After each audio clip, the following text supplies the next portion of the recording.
Hi guys, it's Rachel here, and I am going to be doing my part in the announcement of Roxy's Journal of Stitchery Volume 10. So I'm going to talk about the inspiration and the usual materials and things that I might gather to do this project. And so it's reuse and repair. And so my first source of inspiration, which is my number one, and the same for Sarah and probably Mum, is David and Sarah GP. I will link their Instagram in the description box. It will be linked in every single video as we go forward. This is our main source of inspiration. She and her husband, I'm not sure if they're both working on these items or if it's just Sarah, but they are absolutely amazing. Look at that jacket. They are only, as far as I know, on Instagram, and some of the jackets go into exhibitions in the UK. So really, really, truly inspiring, beautiful. I'm not going to copy her, but she is my main inspiration. I absolutely love what she does. There's so many different ones. So that's inspiration number one. But number two, which I've always admired, is Mandy Patullo. We've been inspired by her before, and I just want to show you, some of you have these books, she's got a whole chapter on repairing or working on jackets and things. So in particular, the one that I've always seen on Pinterest is this one. I absolutely love it, and that one as well. So that's the kind of thing I'm looking at for mine. There's other truly amazing artists. There's some wonderful South American ones. As I think of them, I might go through and share them. I think Mandy's made those skirts, but certainly great inspiration in here. That's all vintage applique onto the skirt.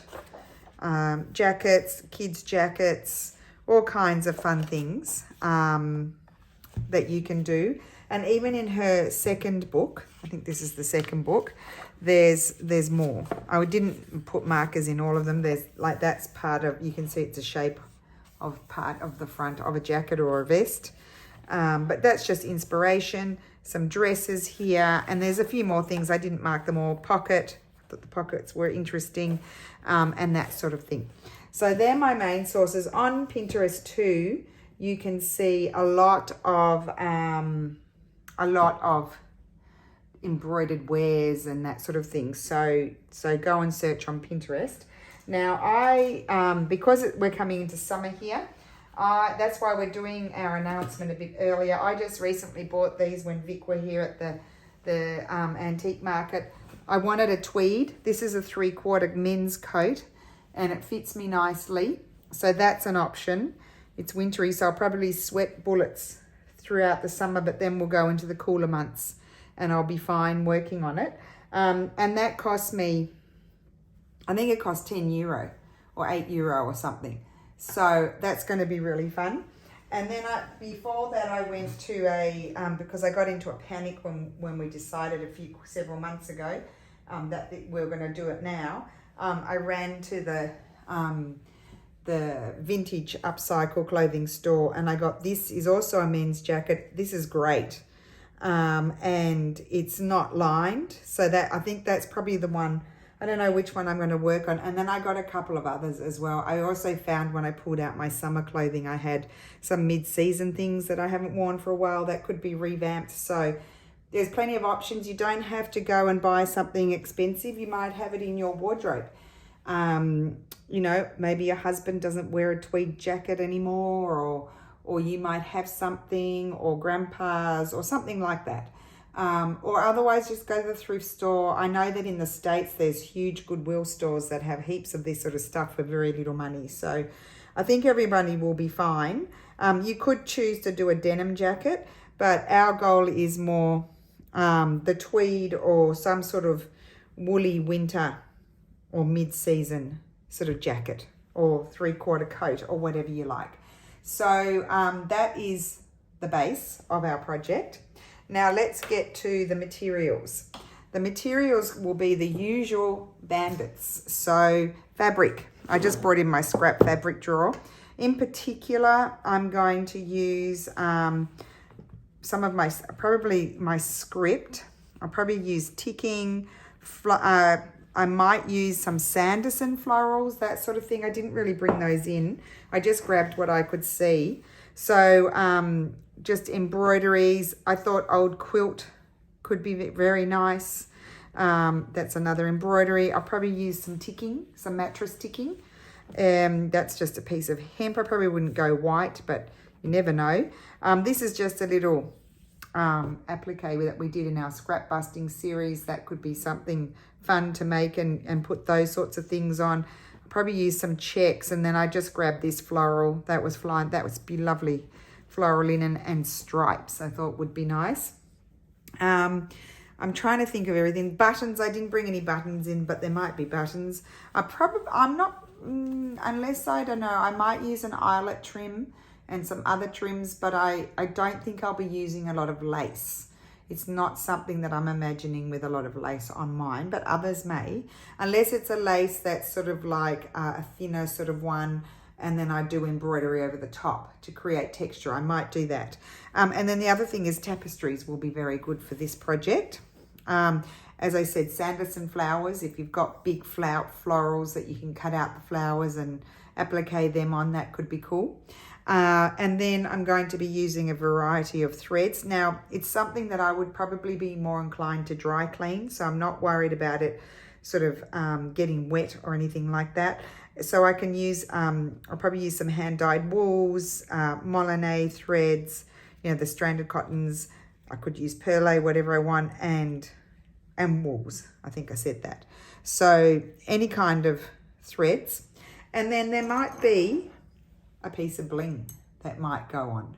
So these are just some little pieces. I collect bling. I've got to start doing stuff with it, but how beautiful are they? So a little bit of bling could be really good.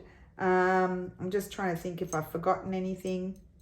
No, I think just our usual favorite slow stitching goodies, plus maybe a bit of bling, will be really good for this project. So we're pretty excited. I hope you're excited too. I'll link Mandy Patullo's Instagram, and I'll link also Sarah and David's Instagram. They're number one.